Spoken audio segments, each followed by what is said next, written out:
You can find this podcast and others at Gun Rights Radio Network, gunrightsradio.com. Podcasting freedom.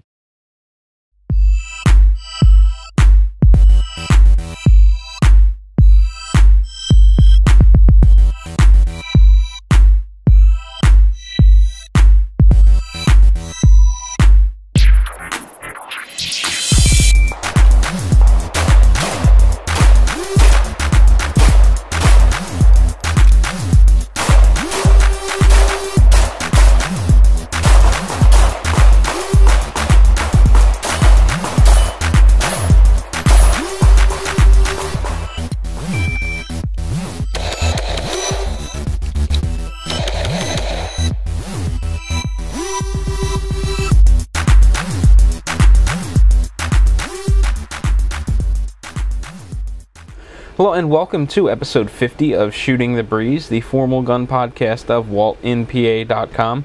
I am Walt White, and this is the almost 1 year anniversary show. It kind of crept up on me. I didn't realize that we were that far along. I mean, I know there are 52 weeks in a year, but I wasn't quite sure when exactly I started podcasting or doing this gun podcast. I didn't remember whether it was in the earlier months of, or the earlier days of August, or later on in the month, and we're kind of between things now. I don't know what the actual date is. I really don't remember, but the anniversary date is going to fall in between this episode and episode 51, so we'll have to do something a little special for episode 51. I really don't know what I'm going to do at this point, but I do know whatever it is, it's going to be very difficult. I'm going to be out of town this coming weekend, and it's going to make producing an episode for next week very difficult. I'm going to fly down to Orlando for the IPCPR convention. It's a big cigar convention, and it's what IPCPR, so it's International Premium Cigar and Pipe Association or something like that. It used to be RTDA, which was much simpler, the Retail Tobacco Dealers Association, and I'm going to go down there and do press coverage for Stogie Review. And every time I go down to wherever the annual trade show is held, and I'm around, you know, hundreds if not thousands of people smoking cigars and boozing it up at night and getting very little sleep, tack on top, you know, a plane trip to and back. I usually come back with some form of zombie flu, and it takes a couple of days to get that knocked out of my system. So hopefully I'll be able to take it a little easier this time, and I can sort of hit the ground running when I get back. If not, if I contract some sort of zombie flu and I'm bedridden, maybe I'll put together some sort of best of show. It's a cheesy cop-out, but at least it'll be something. I don't want to let my sort of anniversary show go by without having something for you. This wouldn't be your normal podcast if I wasn't hawking my current contest over on WaltInPA.com. If you're unaware, a few months ago, Stogie Review was kind enough to provide me with a dozen copies of Shoot Your Guide to Shooting a Competition by Julie Golob, and I've been giving one book away per month for the last, I think it's been about 3 months now. And the current contest for July is all but at a close. It's actually going to close at the day that I'm recording this podcast. So I would imagine by the time you get around to listening to this or watching this, the July contest will have ended and the August contest will have started. I haven't quite ironed out the details yet for the August contest. I'm not exactly sure what I want to do just yet. I know it's kind of last minute with me needing to put up a contest post tomorrow, but I'm not quite sure what I'm going to do yet. So if you're interested in winning a signed copy of Shoot Your Guide to Shooting a Competition, written by Julie Golob, autographed by Julie Golob, you can head over to WaltInPA.com. At the top of the webpage, there is an image slider. The first image you'll see is a USPSA picture. There's a bunch of people standing around. After a few seconds, that image will slide out of the way and a new one will appear. That second image is a picture of Julie Golob's book, Shoot Your Guide to Shooting a Competition. If you click on that particular image, a new web page will load. Within that page will be all of the details for the current contest. So if 3 months from now you're listening to this podcast, if you click on that link, it will bring you to the current contest. So there should never be any confusion there. Once you load that page by clicking on that link, or clicking on that clicking on the image of Julie's book, you will have all the details for entering the current contest. So, if you would like a free copy of Your Guide to Shooting a Competition, click on the contest link or the contest image and read up on the details on how to enter for a chance to win. Simple as that, right? The first item up in the news comes from the New York Times opinion page, and I came across this particular article after a friend of mine posted this particular link on Twitter. He's a fellow cigar guy. He's also a shooter, and I think he's actually more into shotgun than anything else. But I started reading through this, and I found it to be kind of interesting. Coming from the New York Times, you would expect it to be kind of screaming anti-gun, but this was kind of balanced. You know, it's not all rainbows and gumdrops, but it's a step in the right direction, I guess, in terms of things that I would like to see in the New York Times. There were a couple of issues that I took with it, but all in all, I think that this was a fairly well-rounded piece, or a fairly well-rounded opinion piece, where he didn't seem to be taking one side or the other. He just tried to give a neutral view. But at any point, let's go ahead and read it. So this starts out, it's written by Craig Whitney, and it was published on July 24th, 2012. It goes on to say, the national conversation about guns, since James E. Holmes shot 12 people to death and wounded 58 others at a movie theater in Aurora, Colorado, has been a dialogue of the deaf. Unless gun control advocates and gun rights supporters can stop screaming at each other and look for common ground on how to deal with gun violence, the next massacre is only a matter of time. Liberals have to deprive the National Rifle Association of its core argument that the real aim of all gun control measures is to strip Americans of their right to have and use firearms. Gun control supporters must make clear that they accept that Americans have had this individual common law right since Jamestown and the Plymouth Colony, that this right was recognized in the Second Amendment to the Constitution in 1791, and that the Supreme Court affirmed its constitutionality in 2008. Liberals should accept that the only realistic way to control gun violence is not by keeping guns out of the hands of as many Americans as possible, but by keeping guns out of the hands of people who we all agree should not have them.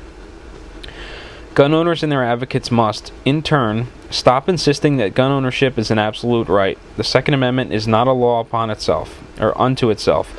Before and after 1791, the right to keep and bear arms has been inseparable from civic responsibility. Originally, the duty to answer a call to carry arms in defense of community or country as part of a militia service. Today, with 30,000 firearms deaths a year, half of them suicides, the civic duty is to find ways for gun ownership and public safety to better coexist. Yet the NRA continues to act as if gun owners have no responsibility to anyone but themselves and their families.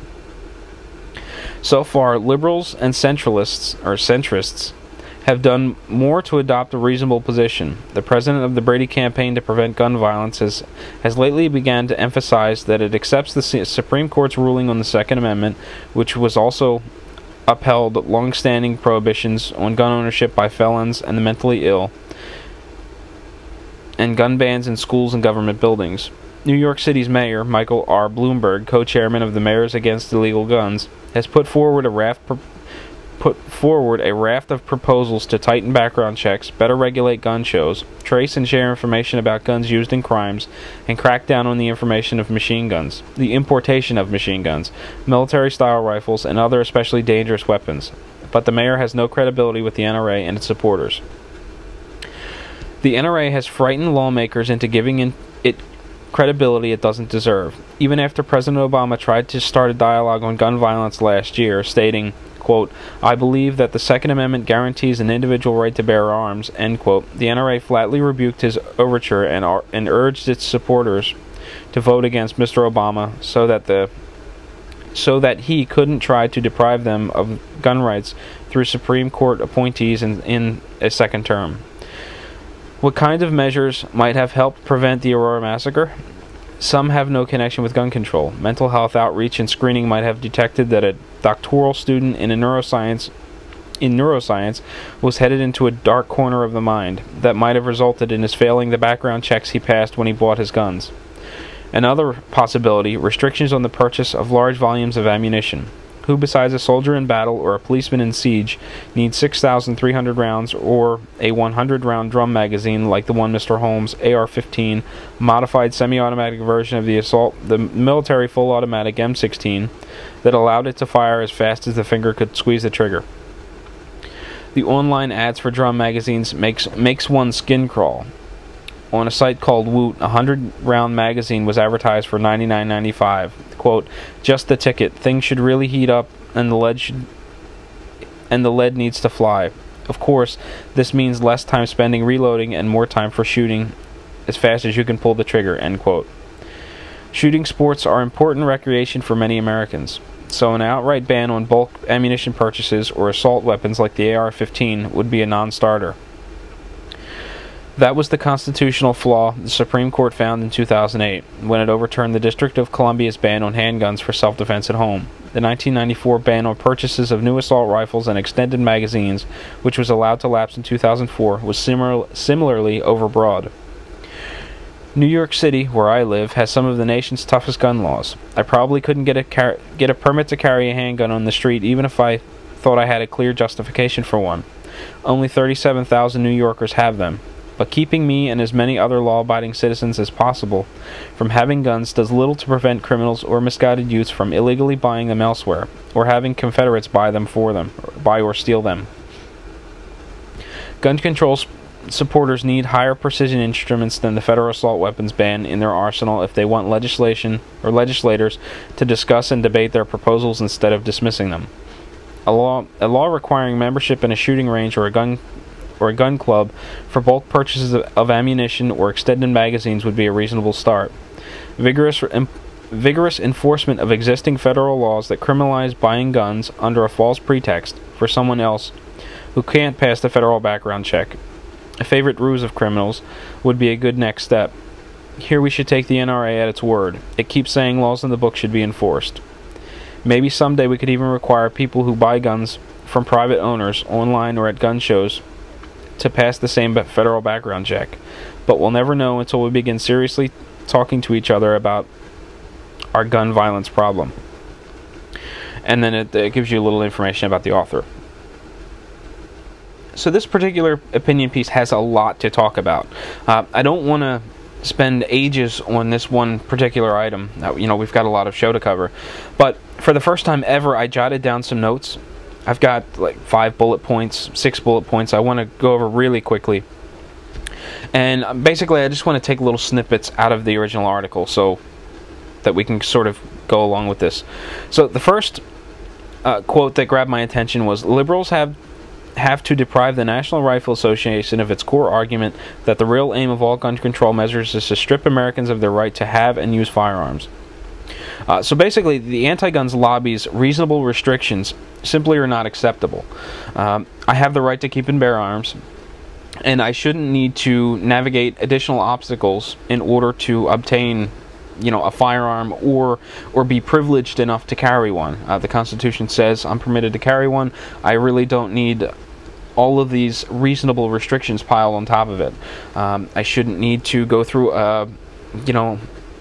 dozens upon dozens of background checks, mental health checks, all this other stuff. I shouldn't have to wait 30 days to purchase a firearm when everything can be done instantly with the instant background checks. If my county can run a background check on me and give me a license to carry a firearm in 15 minutes, there's no reason why the same shouldn't apply to a gun purchase. States that require a waiting period, I really don't understand why. This is the computer age. Get on the ball and make it happen. There's just no reason for these delayed waiting periods. And one of the comparisons that I made a note of was, to prevent drunk driving, should we require background checks and mental health checks and doctor's exams to obtain a driver's license? Of course not. And that's not even a constitutional, that's not even in the Constitution. Driving is a privilege, and motor vehicle deaths are a major issue. Drunk driving is a major issue.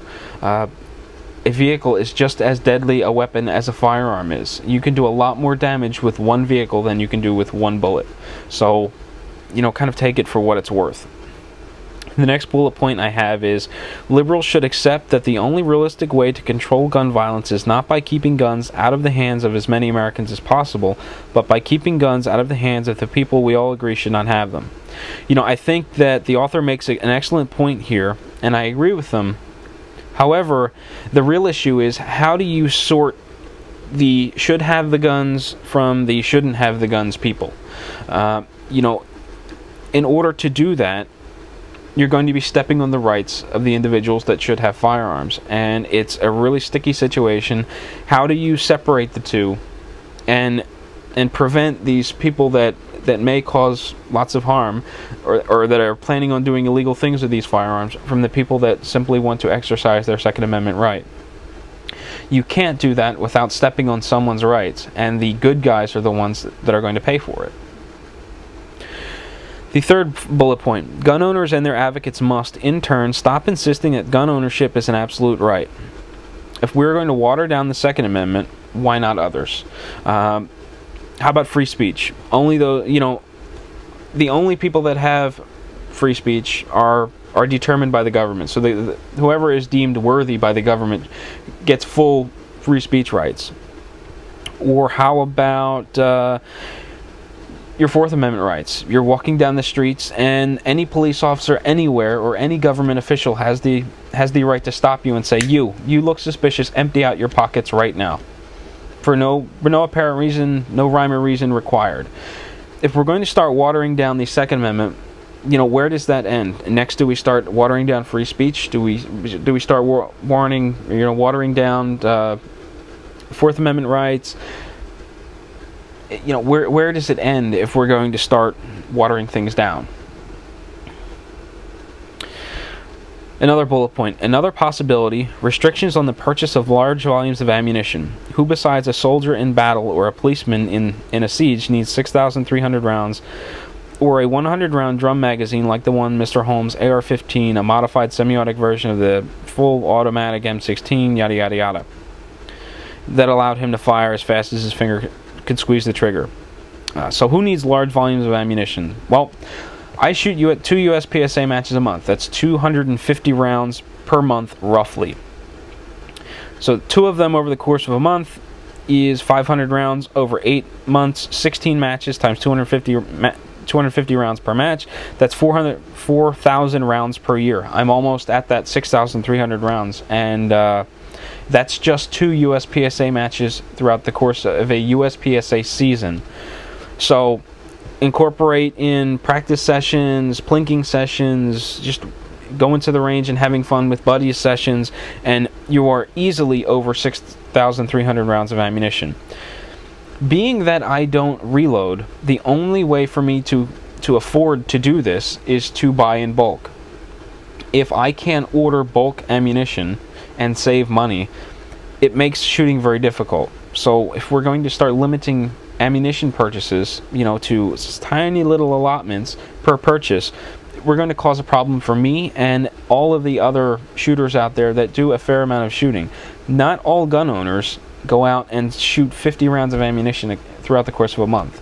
There are some of us that shoot a fair amount of ammunition, and then there's the extreme end where you've got people shooting 1,000, 2,000, 3,000 rounds in a given month. You know, professionals go through a lot of ammunition. In addition, you know, the whole AR-15 argument, just give me a break. The truth of the matter is, the AR-15 is scary and black, and that is why we're demonizing it. All semi-automatic rifles can shoot as fast as you can pull the trigger. It doesn't matter whether it's black and has a synthetic stock, or if it's brown and shows its age and is a hunting rifle. I saw this really interesting video a little while back about, you know, the scary black rifle. And basically the guy took a stock Mini 14 and he, you know, showed it to you in stock configuration. It's not scary. It's got a wood stock. It's pretty simple. All he had to do was take the stock off and put a black stock on it, and immediately it became a scary rifle that had no other use than killing human beings. So it's all in the visuals here. The AR-15 is no more deadly than any other hunting rifle, any other semi-automatic rifle. And in fact, it may be less deadly or scary than some of the other larger caliber rifles, say in 30-06 or 308 or something, But at any rate, that's where we are with this bullet point. Moving right along, gun control supporters need higher precision instruments than the federal assault weapons ban in their arsenal if they want legislators to discuss and debate their proposals instead of dismissing them. A law requiring membership to a shooting range or a gun club for bulk purchases of ammunition or extended magazines should be a reasonable start. So I suppose those living in rural areas that don't have gun clubs in the immediate vicinity automatically are out of luck. Because, of course, this proposal would require you to be a member of a gun club to purchase ammunition in bulk or purchase extended magazines. So those of you living in rural areas, sorry, you're limited to what you can shoot and what you can shoot it from, based solely on the fact that you're not a member of a gun club. Figure that one out. So don't get me wrong, I think that the author, Mr. Whitney, wrote a solid opinion piece as far as being neutral goes. This could have been just a smear campaign on Second Amendment rights, and I appreciate that he tried to take a neutral stance throughout the entire article. However, I think that there were numerous occasions where he sort of skirted towards the anti-gun side, and just a few things that I wanted to bring up.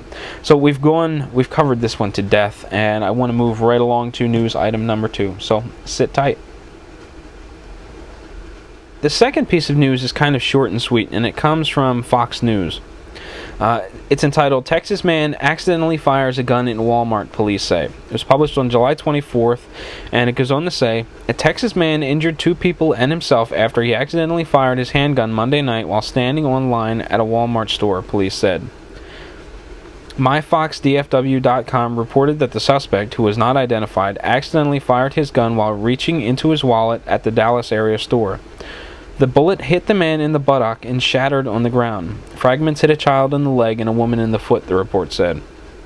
The suspect, who has a concealed handguns license, apparently panicked and took off running, but was caught by police. He faces invasion charges and injury to a child. So let's kind of step through this whole thing. So it starts out with me thinking, okay, everyone makes a mistake. This guy's gun discharged. It's a really bad thing to happen, but okay, it happened, and injuries were minimal. And then the guy takes off running. Okay. If I've got a bullet in the rear end, maybe I freak out a little bit. There's a gunshot, all of a sudden, my ass is burning. Okay, I can understand taking off running. Situations like that will make people do crazy things. I can see where the flight response would have kicked in. When the gunfire erupted and suddenly this guy feels pain. Okay, so he's charged with evasion. I'm sort of on the fence about this. I really don't know how I feel about him being charged with evasion. He panicked. He took off. It was an honest mistake. I don't know that he was trying to evade police or anything like that. At least in my mind, it seems as I can make out what's going on reasonable. Whether that's true or not, I really don't know. However, endangering a child based solely on an accident, I get that as well. He's accountable for every round that comes out of his gun, and if the child got injured, then okay, I can see the child endangerment charge rather than invasion, but both, I'm not sure. Then after all this, I watched the video. The police are handling what appears to be a full-size gun, or at least somewhat full-sized gun, something like maybe a Glock 19, Glock 17. It's fairly large, it's black, it's a polymer pistol, and it makes me wonder, what was a full-size gun, or even a smaller gun like a G19, doing in his pocket? This isn't exactly a pocket pistol-sized gun, so how does that even happen? And two, the news report goes on to say that the man had a carry permit or license, but quote, evidently forgot to put the safety on, end quote. I'm not quite sure how someone can reach for a wallet and discharge a firearm. that would mean that they have to get their finger inside the trigger guard.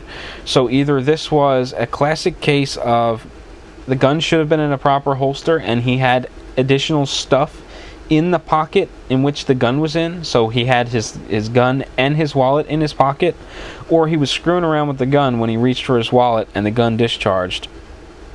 And this is where all this happened. Obviously, this rather large gun was in a back pocket, so I can't imagine him having one hand on the gun in one pocket and one hand on the wallet in another pocket, because I just don't see how you can get shot in the buttock with a gun in a front hip pocket. So I'm not quite sure what's going on, but if you're going to carry a gun in your pocket, please put the gun in a pocket holster and leave everything else out of that pocket.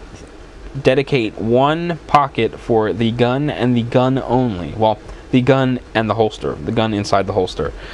Everything else get in different pockets or carry it with you. Get a man purse if you have to, but keep the gun in its own compartment in your pants, and you will avoid instances like this. The third and final piece of news comes from Oklahoma's own News9.com. It was published on July 25th, updated on July 25th, and it goes on to say, Los Angeles Associated Press. A California appeals court has reinstated a now retired paralyzed Los Angeles police officer's product liability lawsuit against the gun manufacturer Glock. Enrique Chavez was paralyzed from the waist down when his 3-year-old son accidentally shot him with his service pistol. The lawsuit claims that the .45 caliber Glock 21 pistol lacks adequate safeguards against accidental discharge. The Glock has no grip safety, a device attached to the pistol's grip that the shooter must deactivate before firing. A Los Angeles judge dismissed the suit 2 years ago, saying a police department review of the gun's design found the Glock's advantages outweighed any inherent risks. The San Francisco Chronicle reports the 2nd District Court of Appeals on Tuesday reinstated the suit, saying a jury would conclude that a grip safety strong enough to withstand the child's grasp would minimize the risk of accidental discharge.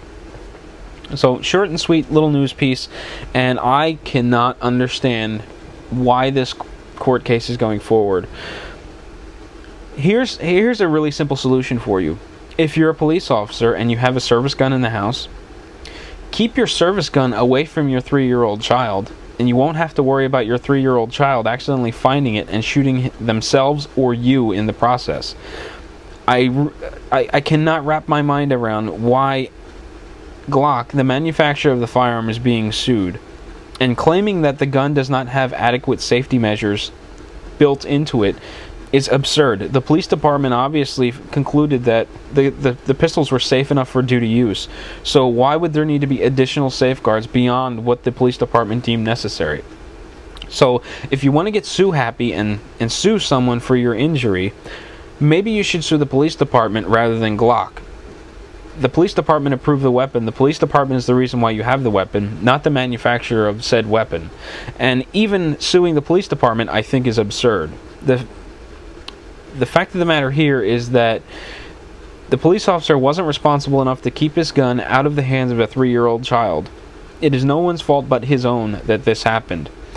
Okay, the child found the gun, accidents happen, but suing the manufacturer or suing the police department is no way to get this resolved. I realize that he's paralyzed and he's in a really tough spot at the moment, but turning around and trying to sue someone to make a few bucks is, I don't know. I think it's morally irresponsible, and I can't quite understand why any court would allow this to happen.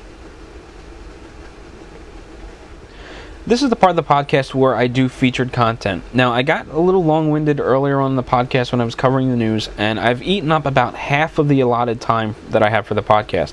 Not only that, but I'm recording this podcast in the morning again, and I need to get upstairs and start watching my daughter so that my wife can go to work fairly soon. So I've got a small window to cover a lot of different stuff. So I want to kind of streamline the process and try to get through this as quickly as possible. So, the first item up on the featured content list is an article that I read from the Shooting Wire, and it's Between the Berms, Houston's Holster Capital. And here there's a columnist or someone from the Shooting Wire visited the CompTac facility in Houston, Texas, and he was given a tour of the facility by Randy Rogers, formerly of Team Glock. She's a very accomplished shooter, and she now works for CompTac. And she gave him a tour of the facility, showed him everything that was going on, and he wrote a very nice article explaining what was going on throughout the company. Growth of the company, where it started, how it started from just a handful of holsters to pumping out holsters constantly and extending benefits to employees and things like that. And I just thought it was a really good read from start to finish. It gave me sort of a warm and fuzzy feeling about CompTac, which I never had before, being that they're a very large manufacturer and you can go to someplace like Cabela's and find their holster on the shelf. I always envision them being this big corporate monster of holster makers, and generally when I go out looking for something like a holster, I want that small mom and pop sort of feel when I buy it. But this has most definitely turned my opinion a bit, and I would be happy to do business with CompTac if I hadn't already ordered a holster. So head over to the Shooting Wire and check out Between the Berm, Houston's holster capital, and see what they have to say about CompTac holsters.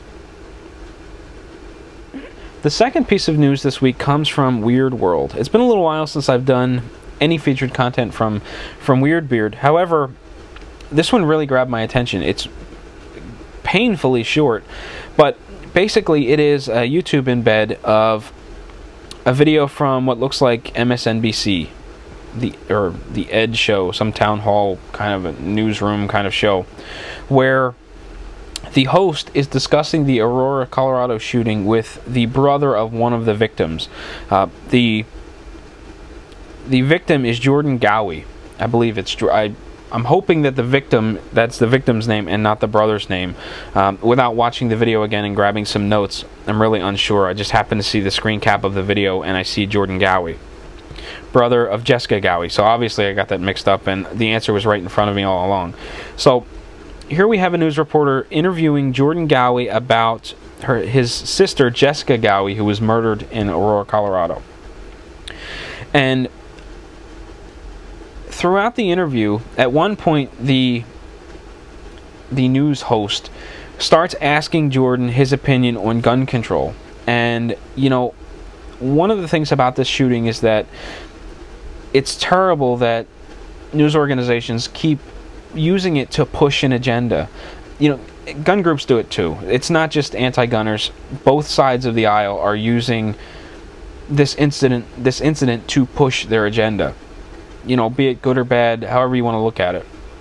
But the brother took a stand, and I was blown away by it. He basically told him that he wasn't going to use his sister's murder to push an agenda, and this interview should be about celebrating her life, talking about her life, and not why this country needs gun control or why this country doesn't need gun control. And he spends a couple of minutes talking about his sister, and I just thought that was fantastic. Finally, there was someone on the news that decided that this event didn't need to be glorified to push an agenda, and instead focused on the victims who have seen far too little news coverage. Every time you turn on the TV, the news comes on, and we get a news update from the Aurora shooting. It's about the shooter and how his court case is going and what he's being charged with.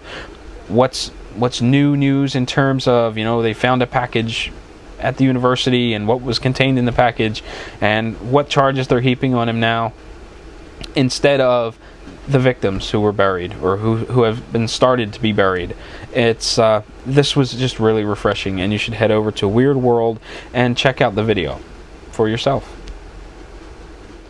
The last piece of featured content comes from the Pennsylvania Firearm Owners Association forum. I happened to stumble onto a new post which was entitled Max Nacheman and Mark Fiorino on the Arnel Show on 1210 WPHT. It's a Philadelphia area AM station, and they're discussing gun control. Mark Nacheman is with the Coalition to Stop Gun Violence, I believe, and Mark Fiorino is a pro-gun activist. He is the individual that was held at gunpoint in Philadelphia for open carrying a firearm. I talked about that incident a couple of times in previous episodes. And they were sort of it was in a debate format. They were going back and forth. The really nice thing about this entire thing was that Arnel from the Arnel Show is very pro-gun, and he states that a couple of times throughout the interview, where he says that, you know, he is for the Second Amendment. He you know, he feels as though every American should have the right to carry a gun, and he still kept a very neutral stance doing this sort of debate. And there were a couple of instances raised that grated on my nerves a little bit, especially coming from Mark Fiorino. And just I made a couple of bullet points on this one too, because I didn't want to forget it. But basically, I think that this was an excellent discussion in the sense that it remained civil, and there were very little incidents where one person was talking over another. Actually, I think there was one instance in which Mark Fiorino jumped in on top of Max Nacheman for something that he was saying. I wasn't particularly fond of hearing a pro-gun activist and Mark Fiorino being open to a waiting period on firearms. Personally, I feel that a background check can be performed instantly, and that is all the waiting period an individual should need. One of the items discussed was being able to purchase ammunition in bulk. What type of person needs 6,000 rounds of ammunition? Mark makes a great point about being able to burn through thousands of rounds at a gun range with friends throughout the course of a single afternoon. I'm curious though, how many rounds of ammunition was the gunman carrying in Aurora? I've purchased 500 rounds of 7.62 by 39 from Cabela's in a dry box, and it was rather hefty. Multiply that by 12, and I simply don't see how an individual can practically carry that amount of ammunition in the course of a fast-paced shooting spree. I think this is another example of shifting the focus from crime to the potential problem that bulk ammunition presents in an extremely rare circumstance. So that was kind of word for word what I had in my notes. I didn't want it to sound too scripted, but it is what it is, and we need to move along because time is growing very, very short. So head over to the YouTube link that I'm going to include in the show notes and check out this interview for yourself. I don't remember how long it runs, 12 minutes maybe. I'm just guessing here. And, you know, share your thoughts. Let me know what you think about this debate back and forth. So there is your featured content for the episode. The cigar and drink pairing of the episode is going to be short, not only because we're running short on time, but because I know very little about this cigar. What I'm smoking is the Headley Grange from Crowned Heads. Crowned Heads is a cigar company made up by John Huber, formerly of CAO, Mike Condor, formerly of CAO, and I think one or two other individuals. And my apologies for not remembering their names. But when CAO was purchased by Swedish Match, and things just started going awry within the company, Mike and John decided that they were going to leave and start their own thing. And they formed Crowned Heads. The first cigar, which was 4 Kicks, was produced by E.P. Carrillo, or Ernesto Perez Carrillo. I talked about that particular cigar a few episodes back. And I talked about how much I enjoyed the cigar. It was very impressive. I liked it a great deal. And that was the initial release of Crowned Heads product. It's been a while now, and now Headley Grange has been introduced into the market. I don't think it begins shipping just yet. I happened to get this cigar from Mike over at Buckhead Cigars in Atlanta. He sent me some product, and he included a sample of the Headley Grange in with the order. So I'm not quite sure what's going on with the cigar. I wasn't one of the chosen few to get some samples and some additional information about it, and since I didn't get the samples, I didn't do any additional research. It was just one of those things where, hey, you know, that looks like an interesting cigar, but I've got so much other stuff going on that I'm not going to research something that I don't physically have at this point. So I really didn't read into the cigar too much, but now that I have it, I'm kind of kicking myself for not having researched it. If you would like to try this cigar, I would imagine that Mike over at Buckhead Cigar is going to carry it. He carries the 4 Kicks, and it seems to do very well for him. So I would only imagine that he's going to introduce the Headley Grange into his product lineup, or into his stocking portfolio, catalog, whatever you want to call it. And if you would like to order it, it's probably available in 5-packs and boxes. And you can pick up the phone and call Mike at 404-844-0400. Tell Mike that Walt sent you. Let him know what you want. He'll box it up. He'll ship it. If you're looking for pricing on some of the newer product that Mike carries or some of the featured product that Mike is selling, you can head over to askthecigarguys.com. Again, it's not a retail site. It is simply a reference site with pricing information. All of the prices that you see listed include shipping, so what you see is what you pay. If you want to get a feel for Mike and just kind of talk to him a little bit before you make your purchase, he's on social media outlets such as Twitter, Facebook, and Google Plus as Buckhead Cigar. Should be easy enough to find him. So, what do I think of the cigar? It's medium bodied. It's really easy on the palate. It's smooth. It seems to be well made, and I'm enjoying it. I haven't quite decided on whether or not I like this single sample more than I like the 4 kicks. But I think it's a very nice cigar, and I look forward to smoking more. When I'm at the trade show next week, hopefully Crown Heads will be there. I don't know whether that's on their schedule or not. If they are, hopefully I can weasel a couple more out of John and maybe give you a more thorough discussion later on. But that is your cigar, and the drink pairing is just, was it like donut shop coffee? Something straight from the grocery store. I'm still struggling with making the Keurig machine work. My K-cup adapter for the Keurig machine is an absolute mess. It just water cascades out of the machine when I try to brew my own K-cup. So until I can get all that straightened out,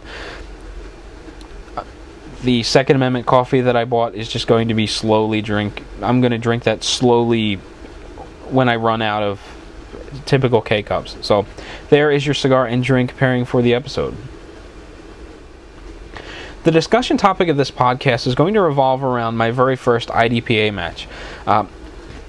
Last episode I talked about wanting to get out and do my first IDPA match this past weekend. I made that happen. I went with a friend. We shot IDPA at Lower Providence Rod and Gun Club. It's in the Norristown-ish area of Pennsylvania. And we shot 8 stages. And I came away from the match with a couple of different thoughts. If you were following my blog, waltinpa.com, you may be getting a little sick of seeing all the IDPA discussion. I think there were something like 5 posts since that match. It has produced a tremendous amount of blogging material, and there were a couple of interesting things that went down in addition to simply shooting the match. I went with a friend of mine, Scott. We shoot USPSA together fairly regularly. And it was something that we wanted to shoot IDPA because there is a serious lack of USPSA clubs in the area. We currently travel about an hour on average to any particular USPSA club. There are only 2 in the area. And if we wanted to do a third match mixed in every couple of months, it's a 2.5-hour car ride. So we were looking at expanding our options, potentially shooting a little bit of IDPA, and it looked like fun. So we decided to pack it up and go head to a match. We were about 3 stages into that match when an incident went down. Scott was starting a stage that involved a truck.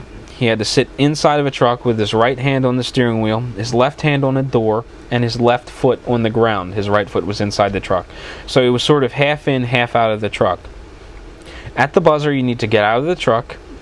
There's a target sort of behind the cab of the pickup truck that you engage. You slam the door, and there's a cable attached to the door which splits off to a couple of different props. When you slam the door, it yanks out some support posts. Way out in your peripheral vision, there is a swinger that activates. On your left, near the hood of the truck, there is a disappearing target that activates. Basically, it lifts up on it. I don't know how to describe it. It starts out, parallel with the ground. As it activates, it stands up 90 degrees, waits a couple of seconds, and then drops back down so that it's flat with the ground again, parallel with the ground. Then near the bed of the truck, there is a target that rises vertically. It rises up, there's a weight that falls off of like a cantilever arm, and then the target drops back down vertically. So Scott gets out, he slams the door, the first target pops up, he shoots it. I'm sorry, the first target he shoots is static by near the rear of the bed, or the rear of the cab. Then he shoots the target near the hood of the truck, and then he engages the target that comes up and down vertically. By this point in time, the target had returned to its downward position and wasn't going to be coming back up again. So Scott sort of stands there for a second, thinks about it, sees that he can still see the head of the target, goes up on his toes and puts 2 rounds into the head. By putting 2 rounds into the head, he scored 2 down 0 hits, perfect hits, real nice tight group, and he struck a support post behind the target. What makes the target work is this big arm. It's like a big lever, and there's a weight attached to it. So when the support stick gets pulled out of it, the weight and the arm go down, the target comes up, the weight falls off, and then the arm comes back up as the target comes down. So when the target is in its finished position, there's this big metal post that's directly behind the target.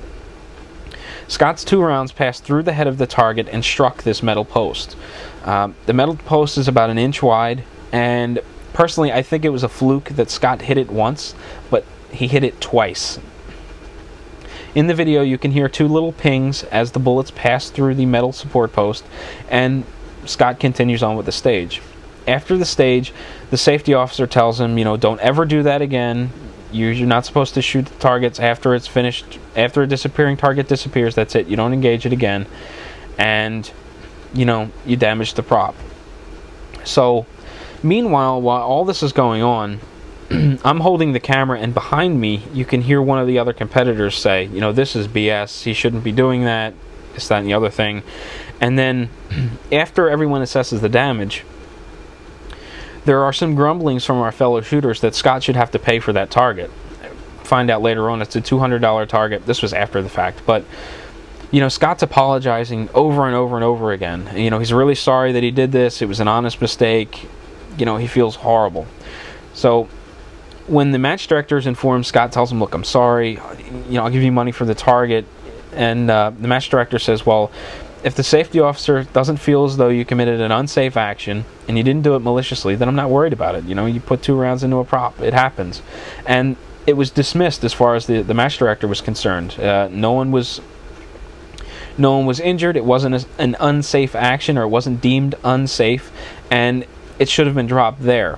However, it wasn't. There were still grumblings here and there that Scott should have to pay for that target. And again, because he kept hearing, you should have to pay for that target, he kept bringing it up and apologizing over and over and over again. It was getting to the point where I was kind of getting a little tired of hearing it. It was like, I took Scott to the side and I'm like, look, accidents happen. It happened. Just let it go. The match director doesn't want you to pay for the target. It's not up to any of your fellow competitors whether or not you should have to pay for that target. It is what it is. Just kind of let it go. He apologized a couple more times throughout the match. And then after the match, we went out and we got something to eat. We got lunch. And the topic came up again. We talked about it a little bit.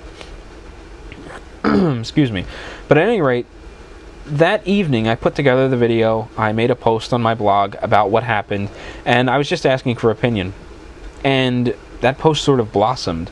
I got more comments on that than anything that I've done recently, and I thought that was fantastic. I posted a link on my Facebook page about the incident and asked for opinion. There was some really good discussion there.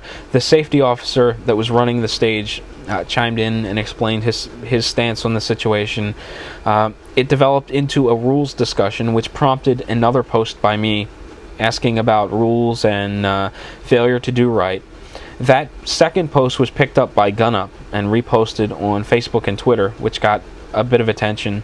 And then the official IDPA Facebook page and Twitter account picked up the prop damage incident, which prompted more responses.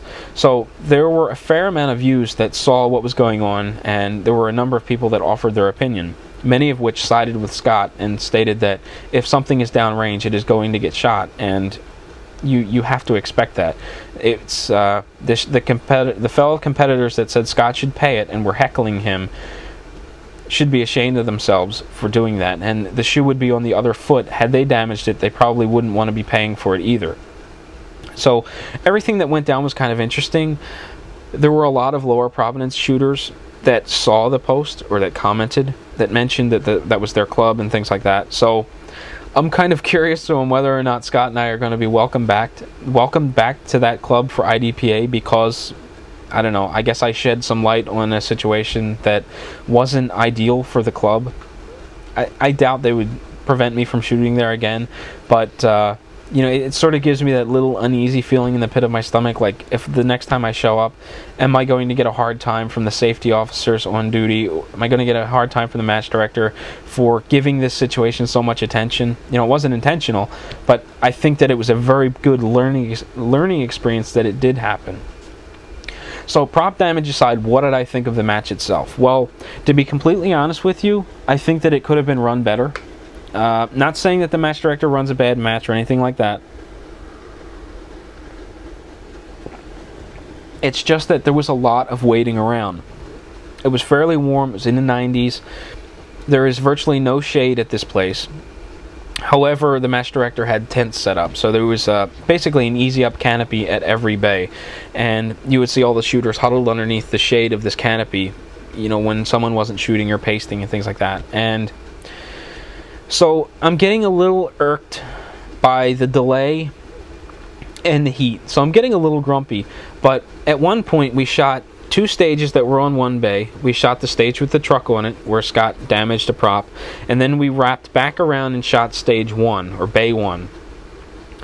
As we're shooting bay 1, I noticed there's a crowd of people sitting in the storage shed where all the props are stored and where registration is done. And I'm wondering, okay, is that the volunteer crew? Or are they waiting to come out and clean up? You know, what exactly is going on? Excuse me. But it turns out that that was the squad ahead of us. Apparently, the 2 squads ahead of us, there was a squad that was going very, very painfully slow. They were going so slow that they created a major jam. The squad ahead of us was just sitting around waiting. We finished in our bay and we're just standing around waiting. We changed positions finally. They went to the open bay, we went to the storage shed, and we sat for at least a half an hour. And this whole time I'm getting kind of annoyed. We seized one opportunity. There were 2 stages on one bay, and the squad ahead of us decided to shoot all the shooters on one stage and then move over to the next stage within the bay so that we could then share a bay with them and hopefully get things moving again. We did that for 2 bays. And finally the match was over at about 3:45.